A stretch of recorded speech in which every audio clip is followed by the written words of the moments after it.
بسم الله الرحمن الرحيم نحمده ونصلي ونسلم على رسوله الكريم اللهم علمنا ما ينفعنا وانفعنا بما علمتنا وزدنا علما وتعليما اللهم صل وسلم وبارك على سيدنا محمد وعلى آله وصحبه أجمعين.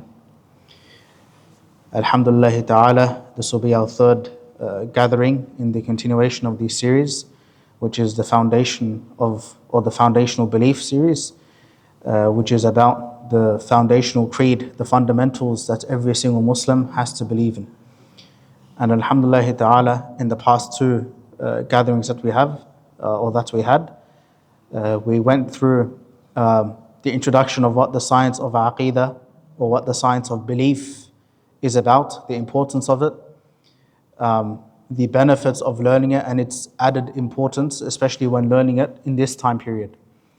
And we spoke a little bit about the author of this poem, Imam al-Dardir, Ahmad ibn Muhammad al-Dardir, that he was a scholar from Egypt, a Maliki jurist, qualified in, or a master of fiqh, and also in the science of Aqidah, and he wrote this poem. And the intent behind writing this poem that he mentions is that تكفيك علما إن تريد أن تكتفي لأنها بزبدة الفن تفي, that it will suffice you in your knowledge of this science, meaning your belief, if you understand what this poem is about and you understand the concepts that it speaks about, because this poem, it encompasses all of the key points of Aqidah, right? Such that if a person, he wants to do further studies, then this poem makes it possible for this person to continue further studies in the science of Aqidah. And if a person just wants to stop and they don't want to go further in their studies of Aqidah or Islamic belief, then this poem also suffices for that person, right? And effectively now in the poem, the author, he concludes from the formalities, he concludes from the praise of Allah subhanahu wa ta'ala and the salawat on the Prophet sallallahu alaihi wasallam, and introducing what the poem is about. And now he gets into the fundamentals of what this science is, right? And the way to understand this science, right? He starts off by saying, or he starts off describing what we call judgments, right? He says, أقسام الحكم لا محالة هي الوجوب ثم الاستحالة ثم الجواز ثالث الأقسام فافهم ونحت لذة الأفهام. So in these two lines, he summarizes, he mentions very briefly what are the key components that a person has to understand in order for him to begin understanding the science of Aqidah as it has been laid out traditionally by the scholars. And for a person to understand what Aqidah or what the belief of a Muslim is, right? So he says that it is important to understand these three categories. The category of wajib, which means things that are necessary. The category of mustahil, which means impossible things. And the third category, which is things that are permissible, right? Things that are permissible. And what do each of these mean? Inshallah ta'ala, we'll mention the definitions and the brief examples so that it is clear to everyone what he means by this exactly. But firstly, before we get into that, it's important to understand that every single science, and Aqidah is no exception, that every single science has terminologies or key terms or words that are unique to it, right? And it's not a condition, it's not something that is required for that particular word or that particular terminology or range of words to be found within, word for word within the Quran or the Sunnah in order for it to be accepted. Rather, you find that across the different sciences, there are certain terminologies that the scholars have laid out because they deem it to be important to understand for a student to understand what the science is. Right? I'll give an example. Imagine you're trying to describe to someone how to pray salah. You're just trying to describe to someone or explain to someone how to pray salah, how to pray. And so you told this person that in order to pray, you should make wudu, you should face the qibla, you should raise your hand, you should say takbir, you should say fatiha, you should all the way, and he lists 100 things that he should do. Right? He says you should. But the thing is, some of those things, if he does it, it would invalidate the salah. Or if he doesn't do it, it would invalidate the salah. And some of those things, if he doesn't do it, it wouldn't immediately invalidate the salah. Rather, he can do sajdat al-sahw. Right? If you've studied fiqh a little, just the composition of salah is. It has certain things which are necessary for the salah, which are non-negotiable, that a person must have in order for the salah to be valid. And there are certain things which, if a person misses, the salah is valid, but he has to do the prostration of forgetfulness. But the point is that a person, if he just doesn't use that terminology, right, if he doesn't explain it properly, then it's going to be confusing, because in all he's going to be describing is that he will just be saying that you should pray, you should raise your hands, you should make wudu, you should, all the way until the end of it. And that's why the scholars, they mention terminologies for the science of fiqh, so that the person can properly understand what is required and what are the actions and what is the nature of the actions that are involved in praying. So they mention the category of fard, right? Things that a person must perform in salah. That if the person misses these things in the salah, then the salah is invalid, right? And then they mention the category of according to certain schools of thought, the category of wajib, that a person has to do it. If he misses it, he can still make it up by doing sajdatul sahu, by doing the prostration of forgetfulness, right? And so on until the end of it. They mention the category of sunnah, that if a person does it, he is rewarded. And if he misses it once or twice, then there's no sin upon that person, right? And then there's desirable actions and so on and so forth until the end of it. But the main point over here is that they've introduced these terms. You won't find the term fard or the way that it's understood now in fiqh. You won't find it used like that in the Quran or the Sunnah. You won't find the term, for example, mustahab, or the term wajib, right, with the full connotations, with the full understanding that is understood now in fiqh. You won't find that directly within the sources of the Sharia, right? That doesn't render those terms invalid. Rather, those terms are extremely useful, and the scholars have utilized those terms because they deem it to be necessary in order for a person to understand how to pray properly. In a similar way, when you look at other sciences, for example, the science of hadith, right? You may have heard the term where they say that this hadith, it is authentic. They say that this hadith is sahih, right? The hadith is sahih. Or if there's a few issues in the chain, they say that. Or if there's an issue in the memory of one of the narrators, they will say that this hadith is hasan, translated as good. This hadith is hasan. Or if there's some other issues in the chain, they would say that this hadith is da'if. It's a weak hadith, right? Now these terms and the various other terms that you find in the science of hadith, they're not necessarily found within the Quran or the Sunnah directly, right? Rather, scholars have agreed afterwards that these are the terms that we're going to use. These are the words we're going to use to describe certain ahadith, right? Based on the strength of the hadith, based on the strength of the chain of narration, and so on and so forth. And then that way, the scholars, there's no confusion when it comes to terminologies or speaking about hadith, that when I say this hadith is sahih, everyone understands it. Instead of me saying that this hadith, it is unbroken, or the narrators are reliable, I can just say that the hadith is sahih, and everyone understands that this hadith is authentic. Right? So it's done for simplicity's sake, and so that a person can properly understand the science of hadith. In a similar way, in a similar framework, you have in Aqeedah, the science of Aqeedah, the scholars, they laid out certain terminologies that a person should understand in order for them to grasp the science of Aqeedah, in order for them to understand the science of Aqeedah. And those terms are the ones that he has mentioned over here. The first one is wajib, right? What is necessary, okay? Wajib, things that are necessary, or ahkam that are, or rulings that are necessary. And then the second category he says that, or the second term that a person has to understand, is the category of mustahil, things that are impossible. And then the third category was things that are jaiz, things that are possible. Now what do each of these mean? Regarding something that is necessary, it is something that the mind cannot accept the non-existence of. So it has to be this particular way. It cannot be any other way. Right? It cannot be any other way. It has to be this particular way. What's an example of this? For example, if we say that a triangle has to be made of 3 sides. Right? If you have 4 sides in a triangle, obviously it's going to be a square. It's no longer a triangle.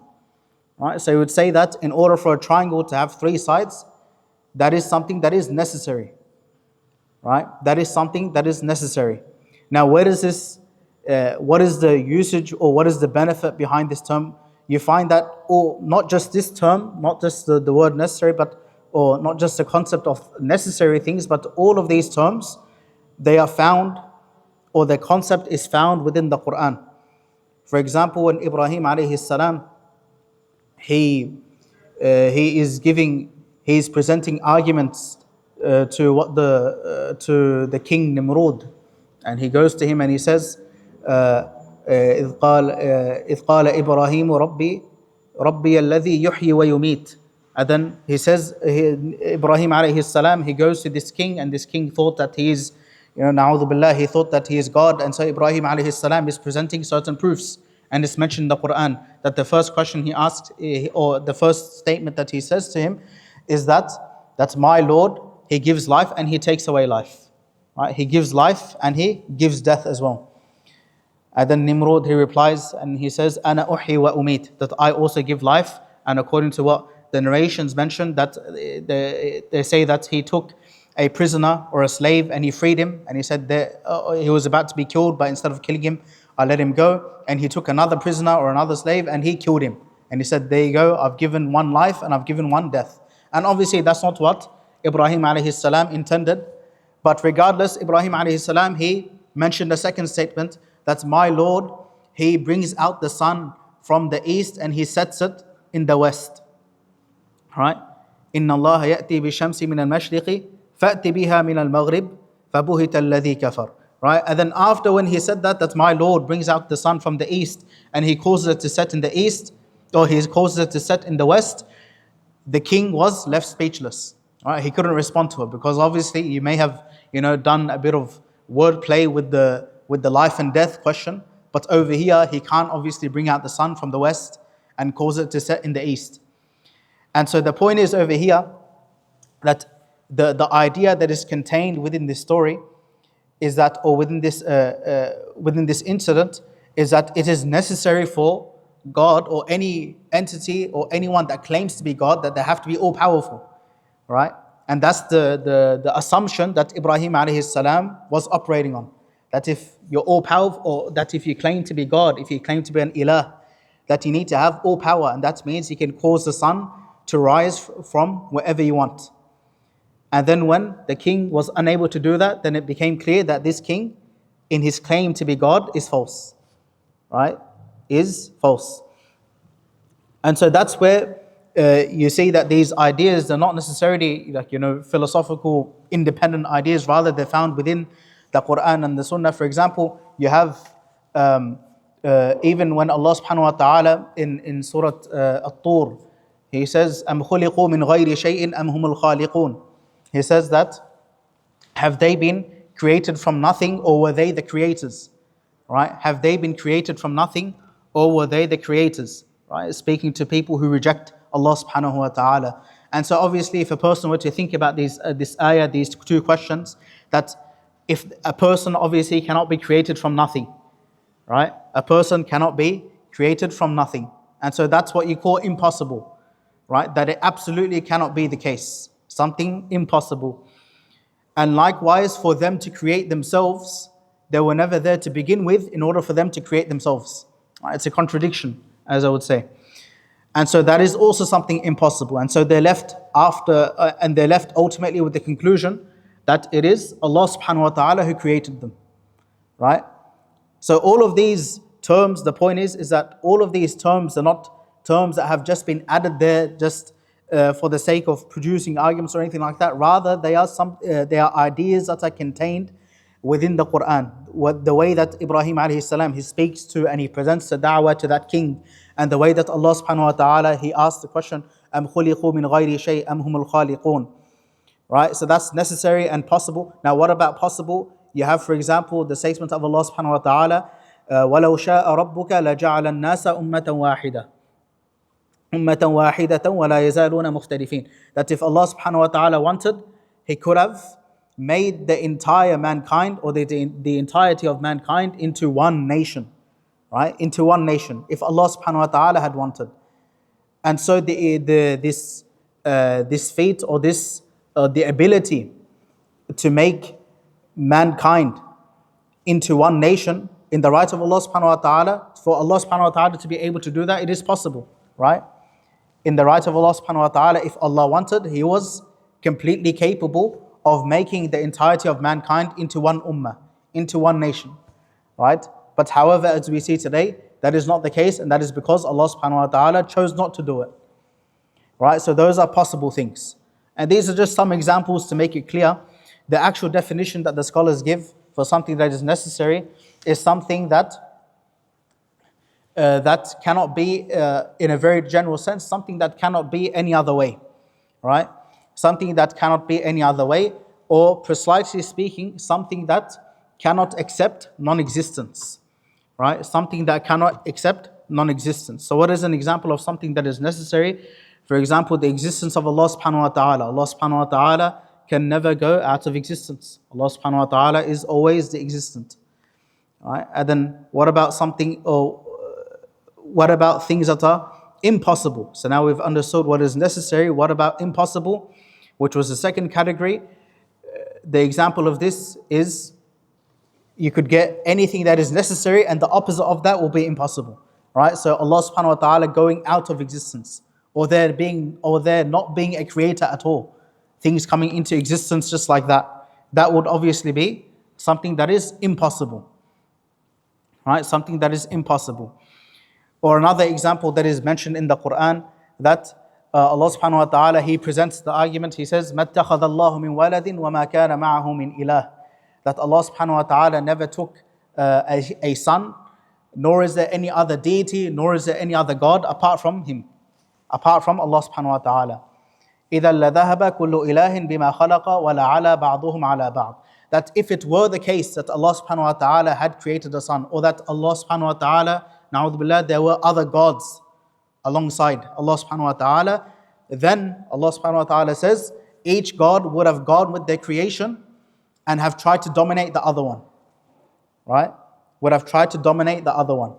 And that obviously is something that leads to a clear-cut, obvious contradiction, that this cannot be the case, because you can't have two all-powerful beings, let alone more than that. Right? You can't have two all-powerful beings, let alone more than that. And therefore, the only conclusion that the person has is that there is only one all-powerful being.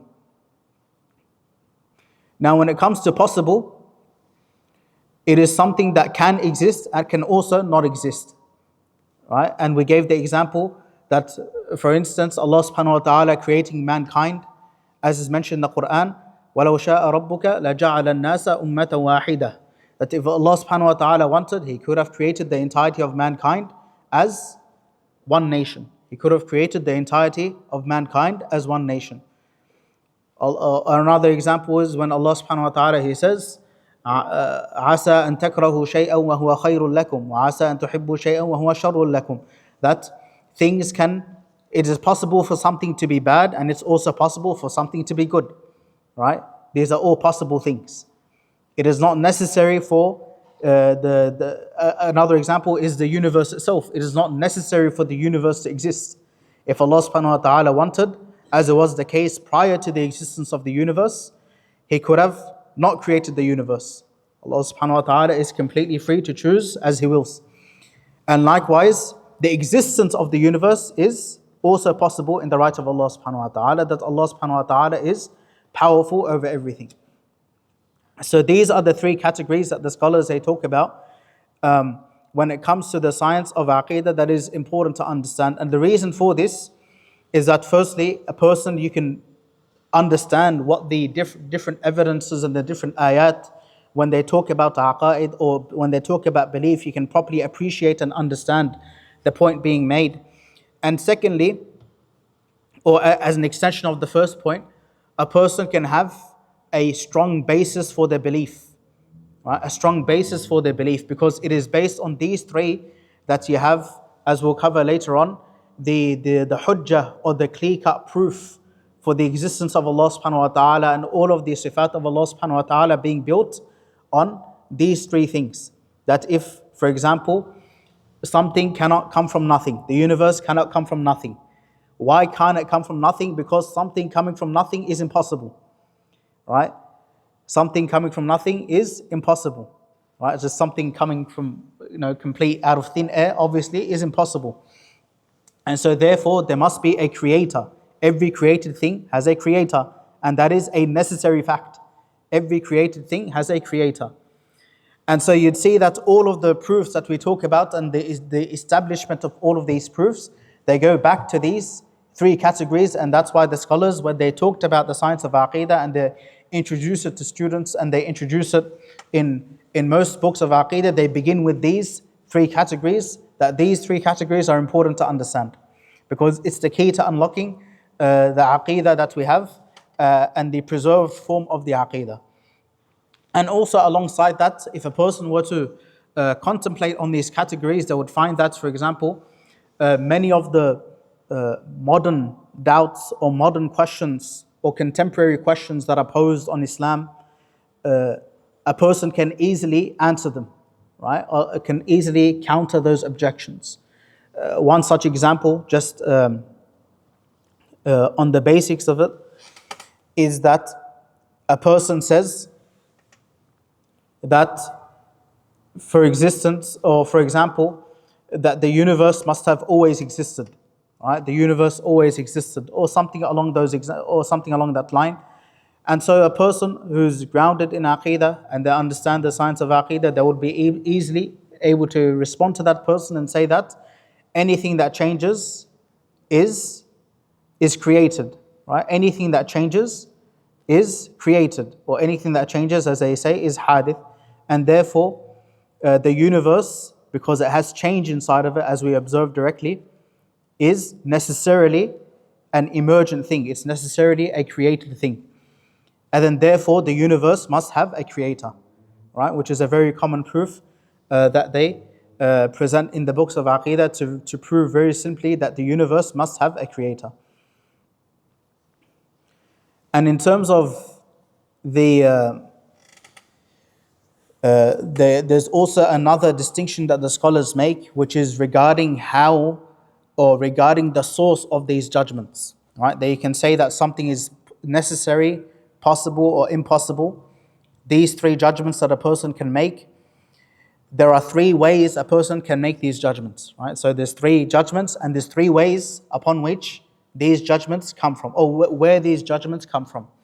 They say that firstly, there is the aql, the intellect, right? The intellect can rule something as intellectually necessary or rationally necessary. And that is, for example, the existence of Allah subhanahu wa ta'ala. And then there is something that is possible and impossible. And then you also have things that are necessary based on the second source, which is sharia. Allah subhanahu wa ta'ala, for example, He reveals to us that that the Muslim, a person who dies and he has iman in his heart, will ultimately enter paradise, and that is something that is necessary according to revelation, right? Necessary according to revelation. And then the last source of these judgments that they mention is what is called habitual judgments, right? Which is a judgment that goes back to habit or customs. So, for example, if I were to get this book and I were to let it go, and I were to ask you what would happen if I let this book go, right? I think everyone would agree that the book would fall onto the table, right? I'm sure there would be no disagreement. The book would fall onto the table, right? And so this is what you would call something that is necessary based on custom, right? Something that is necessary customarily, based on habit. What does this mean? It just means that based on repetition, a person, based on the fact that they've observed it so many times, they believe that it is necessary that this book will fall on the table. Tamam? Another example is, for instance, a person, he drinks water. All right? He drinks water when he's thirsty, because he knows that when he feels thirst and he drinks water, that quenches or that alleviates or reduces the thirst that he has. And that's based on prior experience. And it's completely possible for Allah subhanahu wa ta'ala, if He wanted, to create water which doesn't quench anyone's thirst. Right? But Allah subhanahu wa ta'ala has created water that quenches thirst.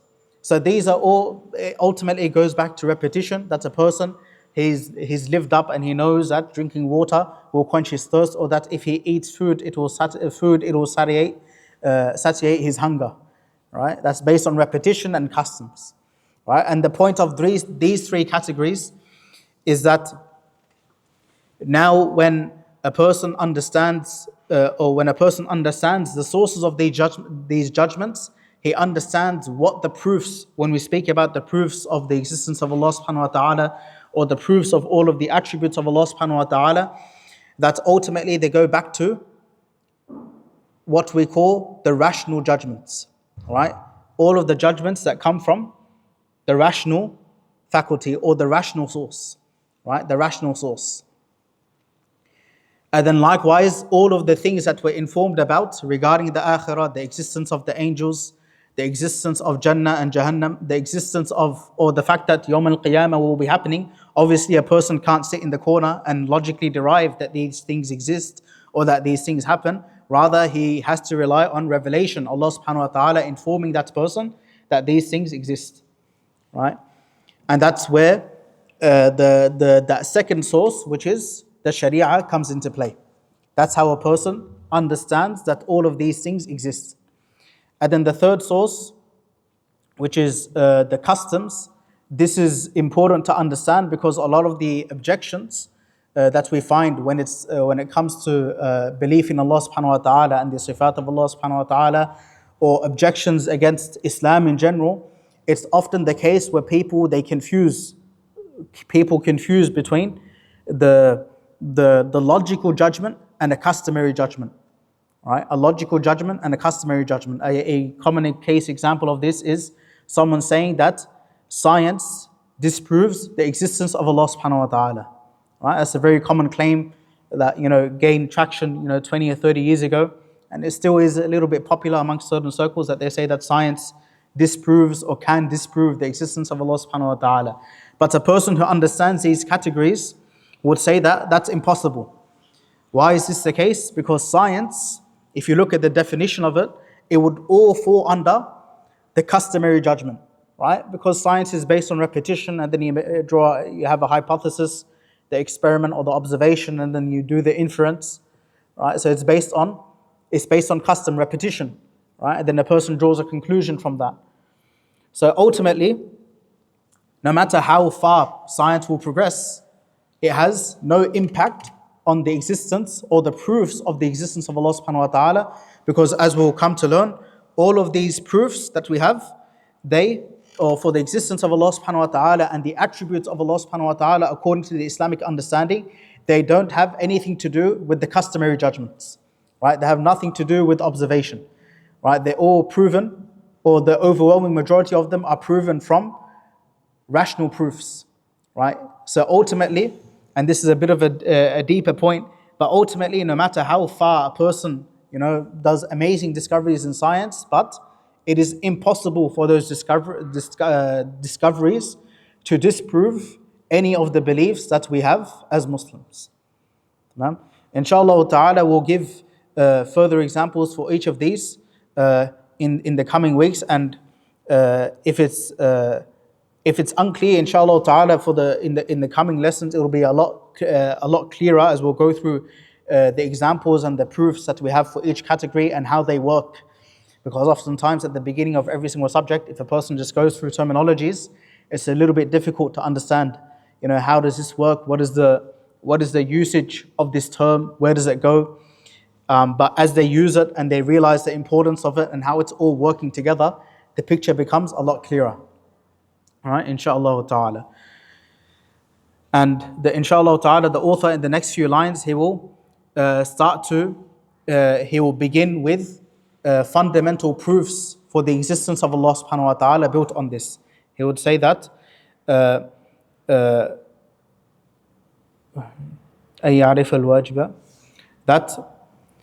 بأن هذا العالم أي ما سوى الله العلي العالم بغير شك حادث مفتقر لأنه قام به التغير. That this world that we see around us, it has change in it, and anything that has change in it is hadith, and therefore this world has a muhdith.